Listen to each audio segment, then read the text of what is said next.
All right, everyone, welcome to the Tonto's Demise Week 7 recap. Let's see. Another great week in the books. We had a lot of close matchups.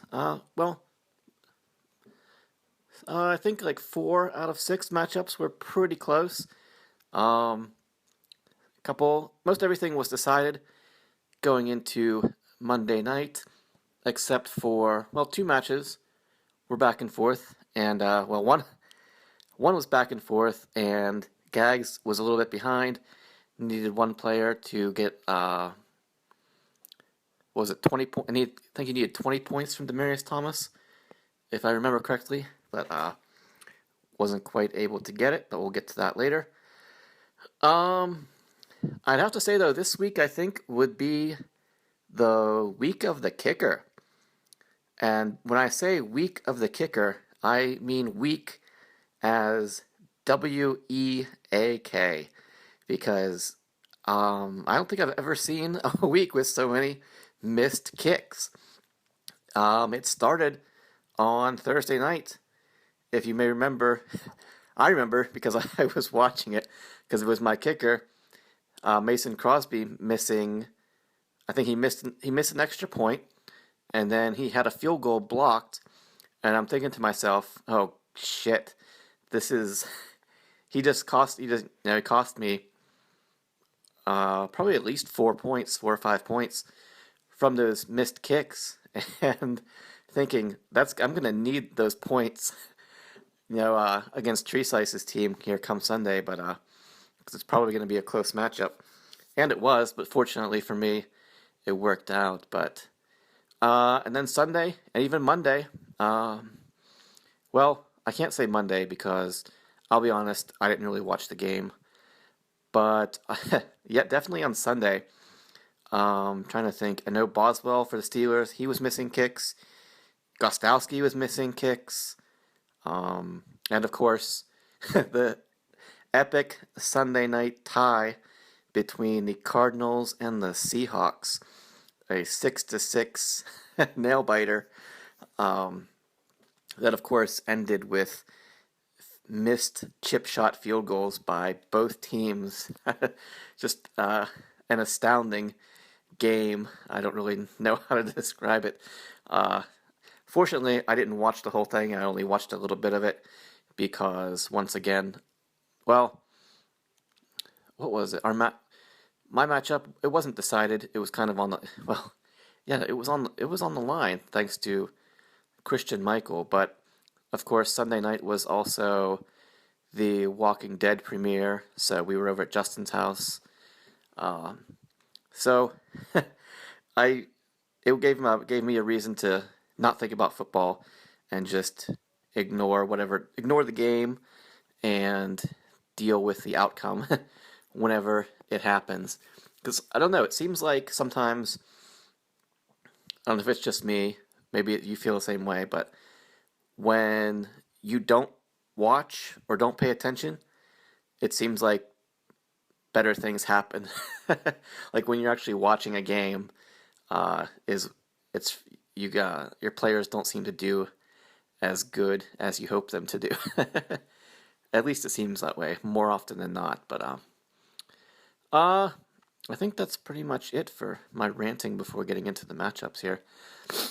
I'm looking at my Yahoo team recap for the week here for the first time right now, and even though I won, I'm trying to figure out how the Springfield Isotopes received a B as their weekly grade, and Possum Magic received an A. I'm trying to figure out how that works. Maybe it's because our records are so dissimilar, but let's see. The only other funny thing is that I'm reading here, besides me not using J-E, and Tree not using Jeremy Hill, is under the what if category, that if the Springfield Isotopes had played the same schedule as Possum Magic, they would be undefeated. Interesting. I don't know if that's... It says 6-0, and obviously we've played 7 games, so there's a mistake somewhere in there. Something's being overlooked. I'll have to go back and check it out if I actually feel like it. But all right, enough about me. So, and enough about me as I segue into the first matchup, which just happens to be the defending champions, the Springfield Isotopes. So, a little bit more about me. Uh, Getting back into this matchup against Possum Magic, the first place team, riding a 4-game winning streak, I believe, going into this game. And it is snapped. Let's see, but he still stays in first place, so not too much to be worried about here for Possum Magic. The final score, Isotopes 177.05 to Possum Magic 172.25. So as you know, this one was a close matchup going into Sunday night. I believe the difference was exactly 10 points, with Possum having Christian Michael left to go. And so he needed either, 100 yards or something and a touchdown to get him over that 10-point barrier. But fortunately for me, this was a defensive struggle through not 4 quarters, but 5 quarters. No touchdowns were scored, and Michael managed 50 yards rushing, so he only got halfway to the point total that he needed for Possum to get the win, and the Isotopes get another win. All right, let's see the rest of the matchup. Quarterbacks, we had Rivers versus Tyrod Taylor. Rivers with 47, and Tyrod, Yahoo says 40.55, but he did have a long touchdown, so you got to bump that up to 43. Wide receivers, Isotopes, Landry, Cobb, and Cooks. Let's see, 15, 28.5, and 18.8, respectively. So that's about, 32 and 28 is 60.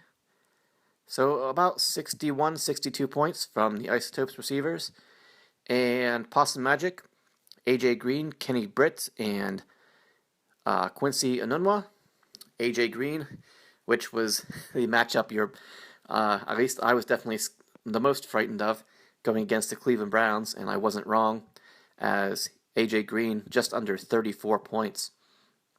Kenny Britt, quiet from his previous week's performance, only 7.3, but Enunwa he only caught 2 passes, but one of them was a 69 yard touchdown. So his 15 points on Yahoo bumps up to 18 there, thanks to another long touchdown. So that's 2 so far, 2 this week for another 2 for Possum Magic. So that made your wide receiver total about, 40, 55, close to 60. So we're pretty even here so far between quarterbacks and receivers. Running backs, we had Isotopes with LeGarrette Blount and Terrence West. Blount, 127 yards, 2 touchdowns, and Terrence West only 10 yards, so 1 point there. So about 30 points from the 2 running backs. While for Possum, we had Crowell and Christian Michael. Crowell, 60 yards and a touchdown. Michael, as we mentioned, 52 yards. So about 17 points, maybe 17 and a half from the 2 running backs there. Tight ends, we had Pitta versus Hunter Henry. Pitta only got 8 points, but Henry only got 2.5 from his own. He only had 1 catch. Looked like he got injured in that game, which definitely might have been a considering Rivers was throwing to Hunter Henry and him going out in that game. That might have been one of the key factors here, deciding this matchup in favor of the Isotopes, Hunter Henry's injury. Flex plays, we had DeMarco Murray versus Darren Sproles. Murray 24.7 and Sproles 6.9. Kickers, big difference here. Crosby, he had 2 field goals and 2 PATs, but he did miss 2 kicks. so canceling out those PATs. While Lambo looks like he had 4 field goals, 3 PATs.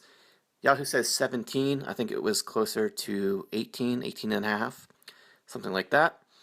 And another big difference here in favor of Possum was the defenses. Buffalo versus Minnesota.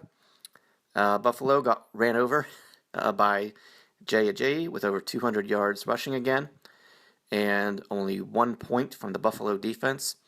While Minnesota, even though they did lose the game, they had they had 4 turnovers, and yardage even was okay. Yahoo says 15. I think it was a little bit more than that, but it wasn't quite enough to make up for the difference there between, I think, the running backs and the flex plays here. The running backs, the tight ends, and the flex play, the difference between those wasn't enough to for the kickers and defense to make up the difference there. So again, when it's only a 5-point difference in the matchup, pretty much anything that could have gone differently, changing the outcome of the game. So not too much you can do for Possum Magic. Just luck wasn't on his side this week. But like I said, he is still in first place. So no reason to hang your head. Just gather your bearings and move on to the next week and try to start another win streak. Possum Magic, you are 5-2, still in first place, while Springfield Isotopes climbing back up to 3-4 and now in 7th place. All right, the next matchup, we had New Gods Mad Titans going up against the Twerkin Bowl Cuts, and New Gods Mad Titans takes this one down fairly easily. The final score here, 163.9 to 122.6.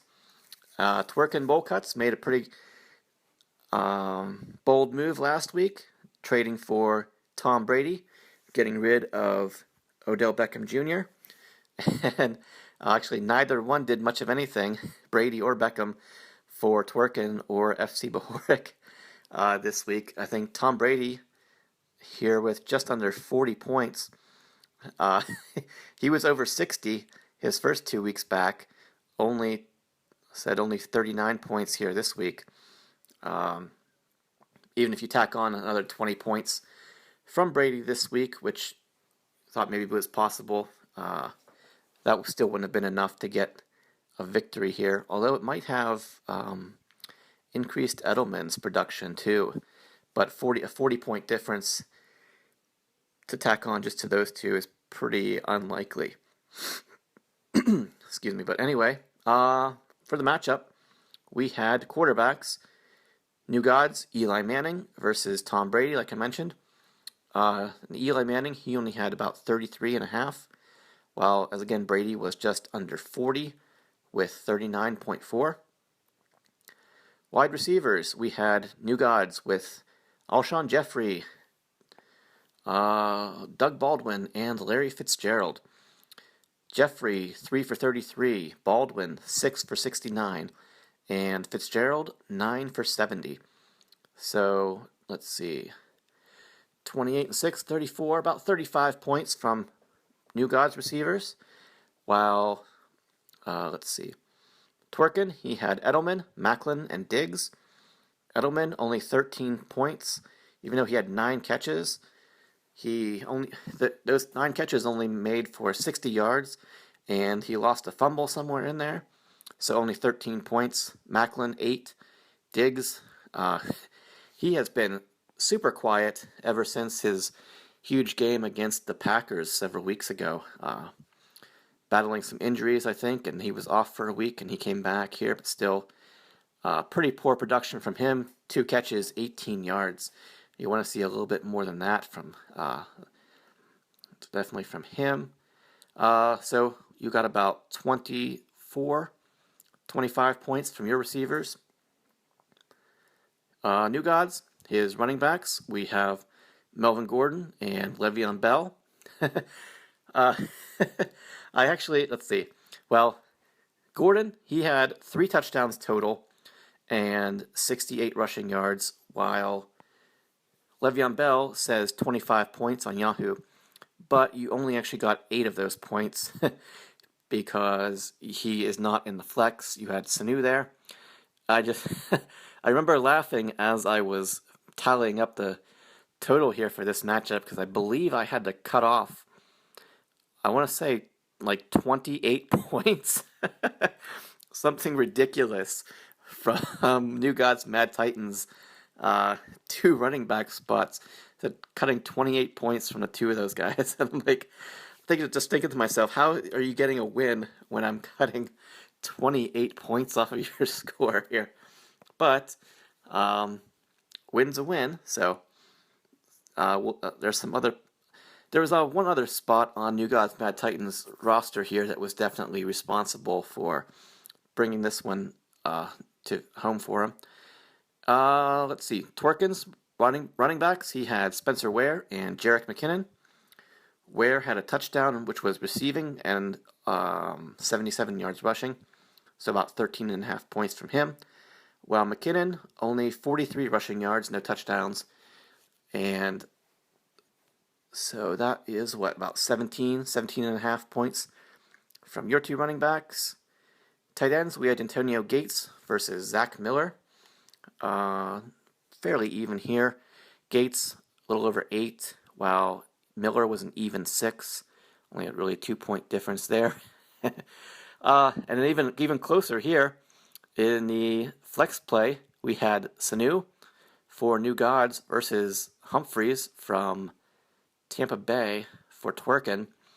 Sanu, a grand total of 3.6, while Humphreys, a total of 4.3. So 7.5 points combined from your 2 flex players.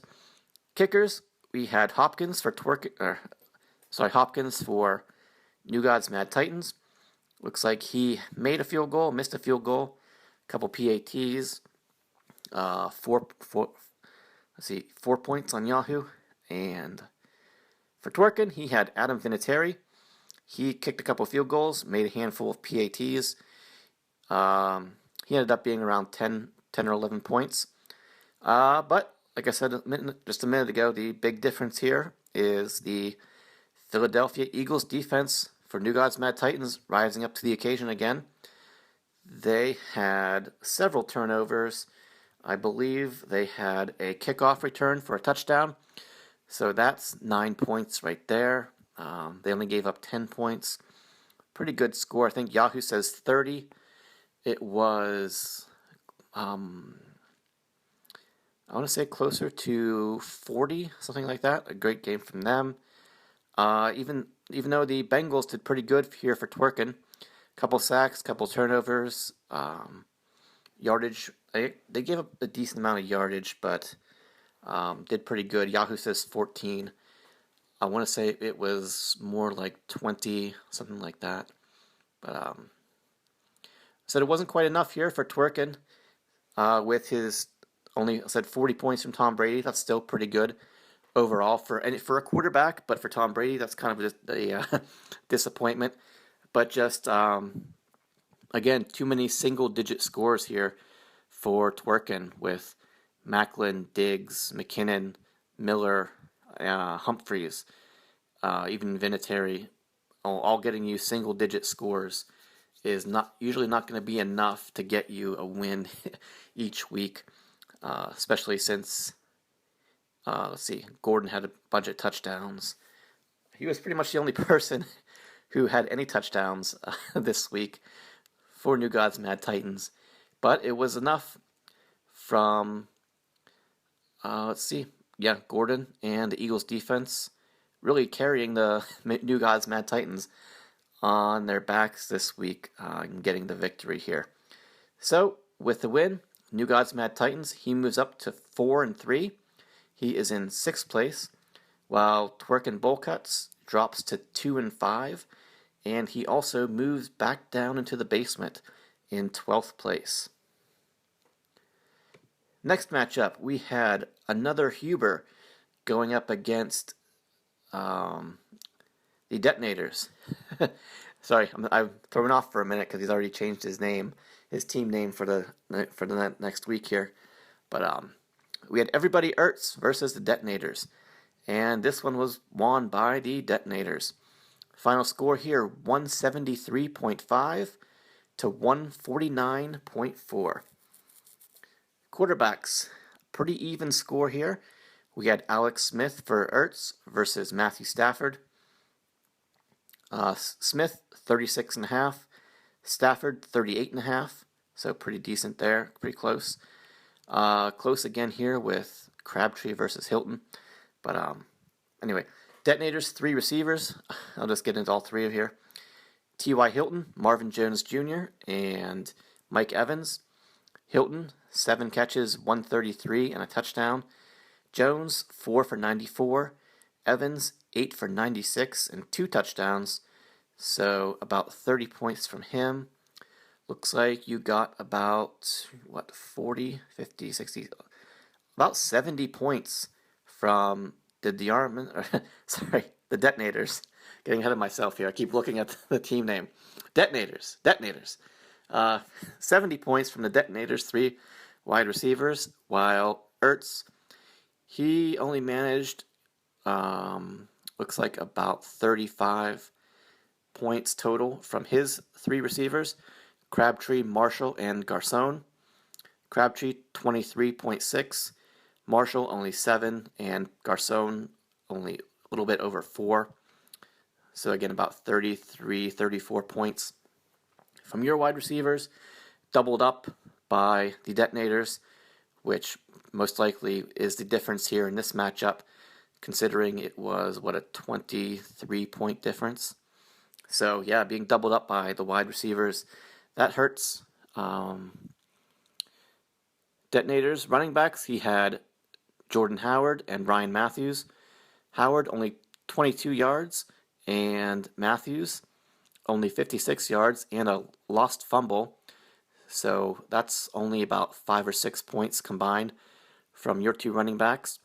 While Ertz, he had Freeman and Ingram. Looks like Freeman did not score a touchdown. I've completely forgotten about the Devontae Freeman effect. I'm not sure if it's still in play. I mean, it's still in play here because he did not score a touchdown and Jay lost. So, but Coleman did score a touchdown, I see. But you had Freeman in your running back spot. Looks like he had only 58 rushing yards, while Ingram, he had 62, but he did catch a touchdown, which counted for you there. So about 18 points from your 2 running backs. Tight ends, pretty good matchup. If this was 2012 or 2013, Jimmy Graham versus Rob Gronkowski. Jimmy Graham, 10 points. Gronk, 19.5 points for Gronk. Flex plays, we had Tevin Coleman going against Cameron Meredith. Meredith, only 1 catch. He had 2.2, while Coleman for Ertz, pretty good game from him. A rushing touchdown, 64 yards, a couple catches, I think. He had 14.5.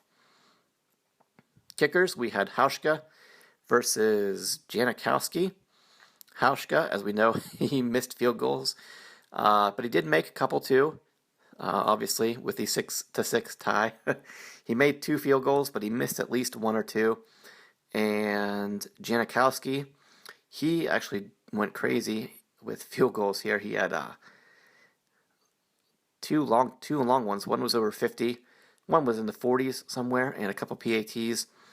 Yahoo has him all the way up at 17. Pretty good kicker score. I'm sure it was a little bit more than that with the fractions. And defenses, finally, good matchup here. Pretty close. We had Green Bay for Ertz versus Detroit for the Detonators. Green Bay, as we know, on the Thursday night game, did pretty good. Only gave up 10 points, not a whole lot of yards. A couple turnovers and a sack. Yahoo says 16. I think it was like 21, something like that. I can't remember. But pretty good score. And for Detonators, he had Detroit Lions going up against the Redskins. A couple turnovers, couple sacks, only 17 points, and they did win.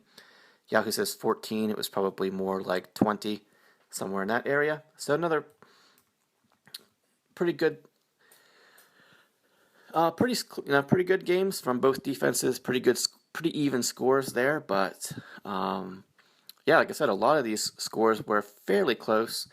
But again, the wide receiver core from the Detonators carrying his team, doubling up his opponent, and that's usually, when everything else is fairly even, that's usually a key to your success, is getting good production from your wide receiver core, and hoping for the best here in a good matchup, which he did get against Everybody Ertz. Just a little bit more unluckiness for Everybody Ertz here, as maybe the bad luck is that you're not using Ertz. You named your team after Ertz, but you refuse to use Ertz. I don't know. Maybe that's some kind of bad voodoo that you've got going here, even though Ertz only caught one. I see he only caught one pass this week, so he would not have been a worthwhile play. Let's see. If you had started Carson Palmer, he actually had about 50 points, but that wouldn't have been enough to change the outcome here, but it would have been a little bit closer. But yeah, that's pretty much it on this one. Both teams are now 3-4. Detonators moving up, Ertz moving down. Ertz, you're now in 10th place, while the Detonators, you are in 8th place. Okay, next matchup we had the Bean is Talking duo, the podcast alternates, I guess you could describe them. Dub C Hooligans, the Battle of the D's, Dub C Hooligans versus Disco, and this one went in favor of Disco, thanks to Monday Night. Both guys had a couple players going, but Disco was able to hold on to his lead and get the victory here. Let's see, final score, 174.25 to 159.95. All right. Like I said, this one came down to Monday night when we had Denver versus Houston. It was about let me take a quick look here. The difference was about 8 points in favor of Disco, and obviously he ends up with about a 15-point difference. So he had Denver, and he had DeAndre Hopkins, while Dub C had Lamar Miller, Devontae Booker, and Emmanuel Sanders. So this one really could have gone either way. I think it was mostly the Denver D getting a, let's see, I think, Denver's D got you about 30 points, even though Yahoo says 13. That was definitely the difference here. Dub C would have liked to see Houston maybe do a little bit more, although if they had done a little bit more, it probably would have gone to DeAndre Hopkins. Although you did have Lamar Miller, you would have liked to see him maybe punch in a touchdown or two. Even though it's a tough matchup, you'd like to see him get something. But because that would have definitely affected the Denver defense, brought them down in total points here. But it did not happen, so I should stop talking about it like it did. Anyway, quarterbacks, good matchup here. Breeze versus Luck. Disco with Luck and Dub C with Breeze. Luck had 61.5, while Breeze had 67.5. Pretty good point totals there. You'll definitely take that every week from your quarterbacks. Receivers for Disco: Hopkins, Michael Thomas, and Allen Hurns. Thomas led the way here with 23 points. Hurns had 8.5, and so did Hopkins. So you got about 40 points, maybe a little bit over 40 from your three receivers. While Dub C, he had Emmanuel Sanders, Golden Tate, and Kamar Aiken from Baltimore, filling in for the injured Steve Smith. Sanders, 12.5, Tate, 15.5, Aiken, 8.5. So that's about 35 36 points from your three receivers. Why do I keep wanting to say running backs? Your three receivers. Then running backs, we had Jacquizz Rodgers and Mike Gillislee. Jacquizz Rodgers coming out of nowhere here, thanks to injuries from the Tampa Bay Buccaneers. Another 100-yard game from him. He was actually at 154. So about 18 and a half points from Rodgers, but only 2 from Gillislee. So that's about 20 points from your two running backs. While Dub C, he had Lamar Miller and Devontae Booker. Miller, 61 yards. Booker, 83 yards and a touchdown. Actually, a pretty good game from him. Taking a risk, starting a backup running back like that, worked out pretty good here. But you also did the same thing further on down your lineup, which did not work out well for you. But we'll get to that. Tight ends, we had Martellus Bennett versus Kyle Rudolph. Huge difference here, as Bennett only had 1 catch for 5 yards, while Rudolph 5 for 55. So 1.5 to 10.5, 9-point difference there. Flex plays, I thought the previous matchup was pretty bad. Or no, was it New Gods, Mad Titans, and Twerkin with their flex plays.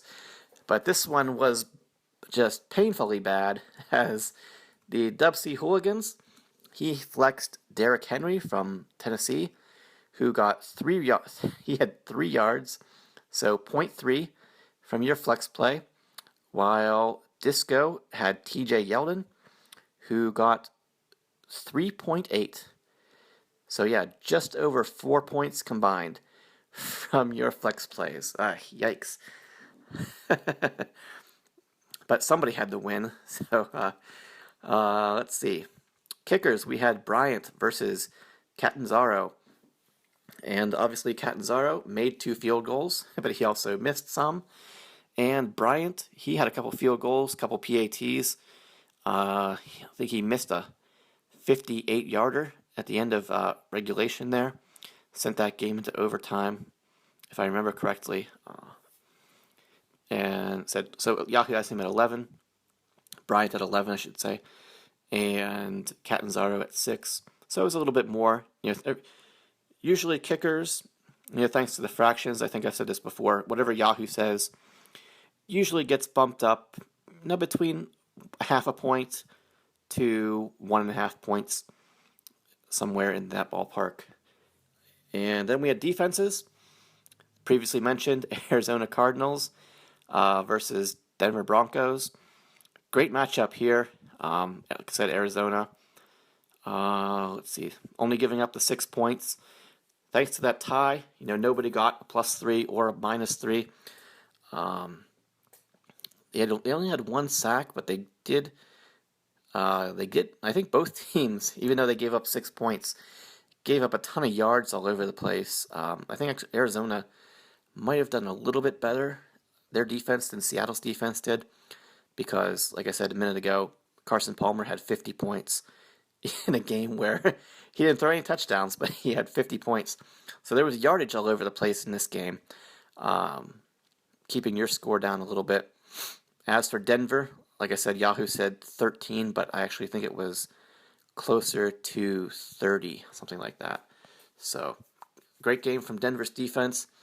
That was probably the biggest factor here in the matchup versus coming down to Monday night when it was that close. But for Dub C, looking back on his matchup and decisions here in his roster, you got to say when you get, so you only lost by 14 points, and you only got 1.8 combined from Martellus Bennett and Derrick Henry. That's a killer. When, and well, you could have started pretty much anybody else in your flex spot. Would have gotten you more points, but it doesn't look like you had anybody else who would have actually gotten you enough points for a win. Well, let me see. Take a quick look here. If you had played Barnage, that would have gotten you an extra 11 points. So that's pretty much made up there. And if you had played, let's see, pretty much, so yeah, if you had played pretty much anyone except Henry, Jordan Matthews, even Forsett, probably not McCluster or Smallwood, those guys. So if you had played one of those two and Barnage, and sat Martellus Bennett, which I admit I understand it's tough to do. You know what he's capable of in these matchups especially with Tom Brady back. It's difficult to know exactly what they're going to do each week. I think didn't he have like 3 touchdowns a week or 2 ago? So you're kind of hoping for that. But yeah, even though it was so close and came down to Monday night, that was probably the biggest difference here. Is Bennett and Henry. So let's see. Anything else to mention about this matchup? I don't think so. Let's see. All right. Let me see. No. Dub C Hooligans with this loss, he moves to 4-3, while Disco moves up to 3-4. Although Dub C still pretty far ahead, he is in 5th place, while Disco he is in 9th place. Next matchup, we had Mighty Midgets versus FC Bohoric, and Midgets took this one down, 191.8, highest score of the week, versus 162.05 for FC Bohoric. Quarterbacks, we had Aaron Rodgers versus Matt Ryan. Matt Ryan, who's been lighting the world on fire so far this year, and he ended up being almost doubled up by Aaron Rodgers, who had 39 completions for over 300 yards and 3 touchdowns, exactly 69 points on Yahoo to Matt Ryan's 37.5. I said not quite doubling up Matt Ryan, but still, I think by far Aaron Rodgers' best game so far of the season. Probably thanks a little bit to the Packers having no running game at all. Wide receivers, Mighty Midgets had Allen Robinson, Jamison Crowder, and Brandon LaFell. Robinson 3, Crowder 17.8, and LaFell 18.3. So surprisingly, I think it's been pretty consistent so far this year. Allen Robinson being the lowest scoring of Mighty Midgets wide receivers quite often so far this year. So that was about 38, 39 points from your 3 receivers, while FC had Tyrell Williams, Odell Beckham Jr., and Ty Montgomery. Williams with 21, Beckham with 10, and Montgomery, he had, 16.6. Because he did have 60 rushing yards. You got to cut those off. He was kind of a running back / wide receiver, and he did catch 10 of Aaron Rodgers' 39 completions there, but you'd like to see a little bit more than 66 yards from 10 catches. But anyway, still a good, about 50, a little over 50 points from around 50 points from your 3 receivers. Running backs, we had D. Jackson, I don't even know what his first name is, from Green Bay, and Mike Davis from San Francisco for the Midgets. Jackson, 6 yards rushing. Davis, 20 yards rushing, but he did get a touchdown. So you got about 8-9 points from your 2 running backs. FC, he had C.J. Anderson and Zach Zenner. Anderson was just over 100 yards and a touchdown, so about 20 points from him. Zenner, 30 rushing yards, and he actually did score a touchdown too. So a nice play there for FC Bohoric, but not quite enough. About 28 points from your 2 running backs. Tight ends, big difference here. Again, Delaney Walker for the Midgets, 21.5, while FC Bohoric had Brait from Tampa Bay, about 6 points from him. Flex plays, another big difference. David Johnson from Arizona, another big game from him. He was over 100 yards rushing, and he added almost 14 points from receiving stats here in the flex, while FC Bohoric had James White, who did catch another touchdown pass, but that was one of his only 2 catches for 32 yards. So just a little bit over 11 points from him. Kickers, McManus versus Sturgis. Pretty even there. A couple PATs, a couple field goals. 8-6 according to Yahoo in favor of McManus. While defenses, we had Baltimore versus Atlanta. Atlanta, they did score a touchdown, had a couple sacks, did pretty good, but they lost the game and gave up a ton of yards and a ton of points. So Yahoo says 16. It might have been 13 or maybe 16. It was close to whatever they said. But Baltimore, they also had a touchdown, a couple turnovers, 5 sacks. They did pretty good, even though they also lost the game. So you lost some points there. Yahoo says 23. It was pretty close to that, maybe a little bit more. I'm not quite sure. But it wasn't enough here for FC Bohoric this week, thanks to that big game from Aaron Rodgers.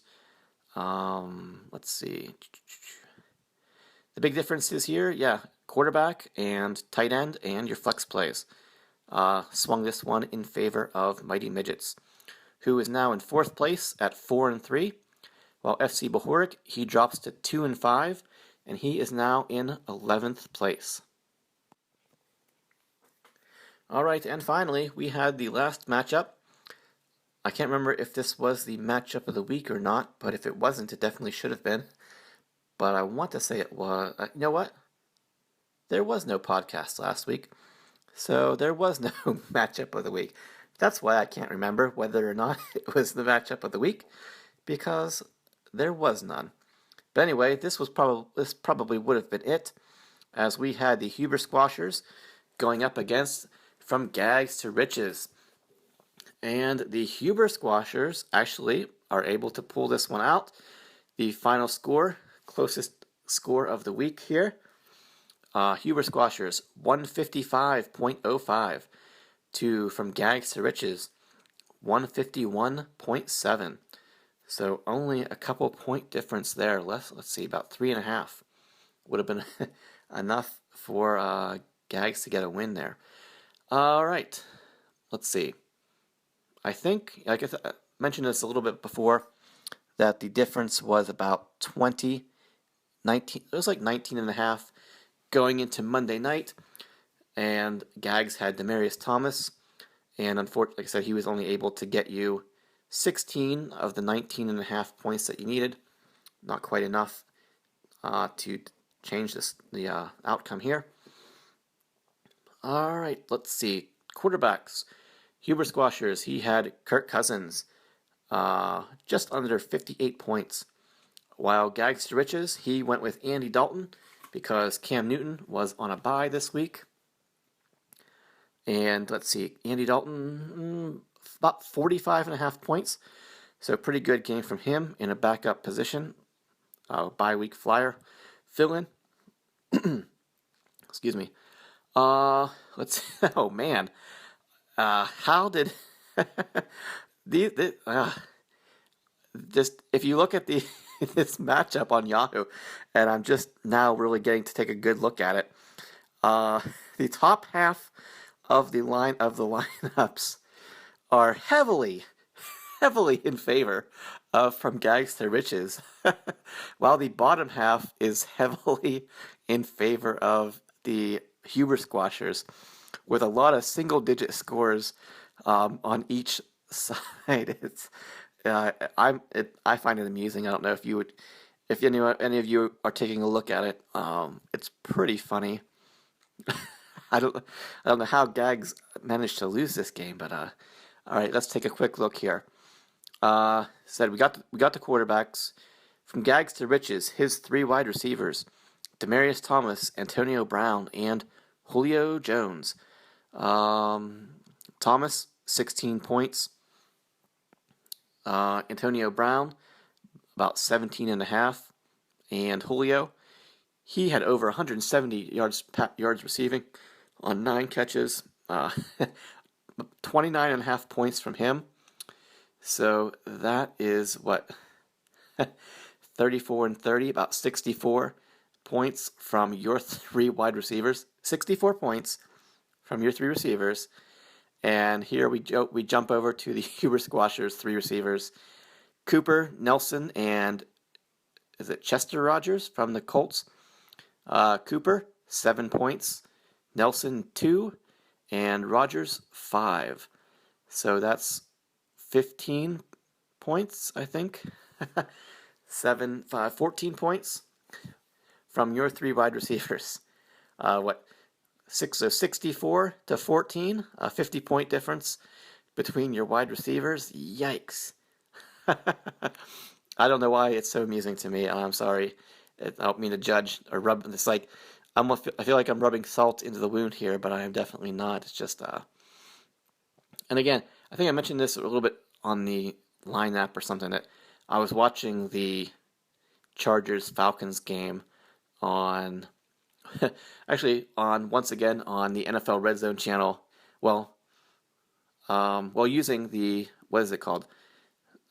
Sunday Ticket from Justin Bohoric, using his Sunday Ticket screen name and password to use my phone to stream that game to my Apple TV, so I was able to actually watch it on TV. It was a great game, but just Julio Jones at 9 for 174, and it just makes me shake my head, because I think now, having had him last year, and if you, I know I'm not to like call out Detling, but I know there is some merit to the argument that Julio disappears every now and then, but which he has done, I'll agree, twice this year with only a 2.5-point game and a 5-point game, but otherwise, he's had, 16 and a half, 21 and a half, 53, 27, and now 30. So to not like him because he's so hit or miss, so sporadic, it's getting harder and harder for that case to have any grounds to stand upon here, as he's consistently going over, putting up huge point totals. Even again, if he can put up 27 points against Seattle. He was quiet against Denver, but not pretty much what you were expecting. But still, just that argument that he's not Deshaun, he is no Deshaun Jackson, he is no Tavon Austin.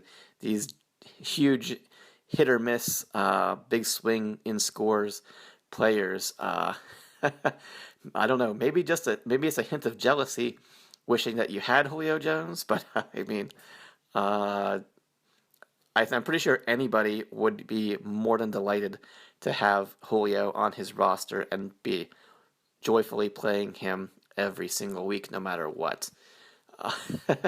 All right, enough about this. Let's get back into it with the running backs. Again, top heavy in favor of Gags to Riches here.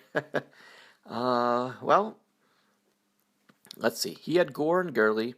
Gore 60 yards and a touchdown, while Gurley, actually, most of Gurley's points came from receiving, so you had to cut those off.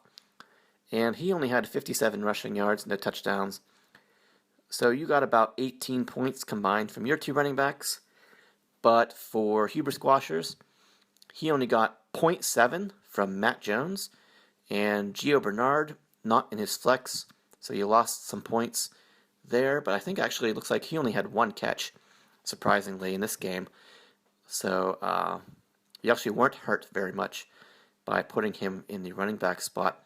He had 80 yards and a touchdown, so 14 points from him, and like the 0.7 from Matt Jones, so 14.7 from your 2 running backs. not too. Also, actually ends up being fairly even there from their running backs. But from here on out is where this matchup swings way over in favor of Huber Squashers.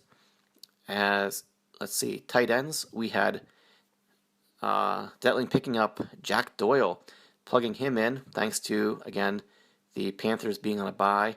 No Cam Newton, no Greg Olsen. And Doyle actually had 9 for 78 and a touchdown. Great game from him. 22.8 points. While for Gags, he had Kelsey, who only had 2 for 24. And then flex plays. Let's see, Huber Squashers plugged in newly acquired Deshaun Jackson, who got 8.5 points. While from Gags to Riches, he rolled the dice here, playing LaShawn McCoy, who we knew was playing injured. He had a hamstring injury, I believe. Those are pretty fishy injuries. It's not something you want to play around with. Especially, I mean, when you got a guy trying to play through an injury like that, you got to be really careful. And like I said, Gags, he is a gambler, and he rolled the dice on this one, and he lost. As McCoy only had 11 rushing yards, no catches, no touchdowns, nothing like that. And I think he went out in the first half of the game. I don't think he really retweaked his injury, did anything more severe to damaging. But from what I think I remember reading, he felt some pain, was not discomfort there, and so of course they're going to take him out of the game and not risk him getting injured even further. So he did try to give it a go, but wasn't able to do it. And that was probably the biggest difference maker here, because taking a look at Gags' bench, if he had, let's see, the difference was only, like I said, 3.5 points here. So you flex Rashard Matthews, you would win. Devontae Adams, obviously, you would win. Curse, you would win. Thompson, you would win. Davis, you would win. So anybody except Arian Foster. But again, that's what happens when you're a gambler. And as we know, Gags, he does not mess around in wheeling and dealing, rolling the dice. And sometimes you win, and sometimes you get burned. And that was the difference here. Kickers, again, still here heavily in favor of Huber Squashers, as Justin Tucker, he kicked a bunch of field goals and one PAT. All his field goals, he had 2 40-yarders and 1 50-yarder. While Gostowski, he made 3 PATs, but he did miss 1 PAT. So only 2 points from him versus over 14 from Tucker. And we get to the defenses. Even though New England won, they actually did okay. Yahoo says 9, but they did give up a lot of points and yards. It was a little bit more than that from New England. I want to say it was closer to 16, maybe somewhere around there. But Seattle, as we know, they actually had 4 sacks and they actually blocked 2 kicks, which had to do with a lot of Catanzaro's misses there. And as we know, they only gave up 6 points. Let's see. Yahoo says 19. Again, before from Carson Palmer, he had 50 points. He had a pretty good. He got a lot of yards, and as did David Johnson. Again, he was over 100 yards. So even though Seattle, they did pretty good, but in terms of sacks and blocking kicks and points wise, but they did give up a ton of yardage. So you didn't really gain many points from that. Yahoo says 19. I'm not sure what the actual total was. It might have been a little bit more than that, but that was pretty much where it was. Maybe 22, somewhere around there. But again, so it's just funny to look at this with the looking at the Huber Squashers roster. Cooper, Nelson, Rogers, and Jones all single digits, while Thomas, Brown, Jones, and Gore and Gurley all, well, not Gurley, but Thomas, Brown, Jones, and Gore all in the teens, close to 20, 30 for Jones. So, but then it evens out here in the middle and then swings over to Huber Squashers. And like I said earlier, when the matchup is this close, pretty much anything that could have gone different could have changed the outcome here. So let's see. From Gags to Riches, both teams were 4-2. He drops to 4-3, while the Huber Squashers, he moves up to 5-2. He is now in second place, nipping at the heels of Possum Magic. While from Gags to Riches, he drops to 4-3 again, but he only drops down to third place. So he is nipping at the heels of the Huber Squashers. So it all kind of balances out, and you're not even in defeat. Much like Possum Magic, you didn't fall too far behind. So even in defeat, you can still feel a little bit good about it. So I think that's pretty much it. Who was eliminated from the knockout pool? It was also from Gags to Riches. So we say goodbye to you. Let's see. Is there anything else to talk about? I don't think so. So, all right, everyone. See you back here next week. Good luck to everyone. And, yeah, thank you. See you guys.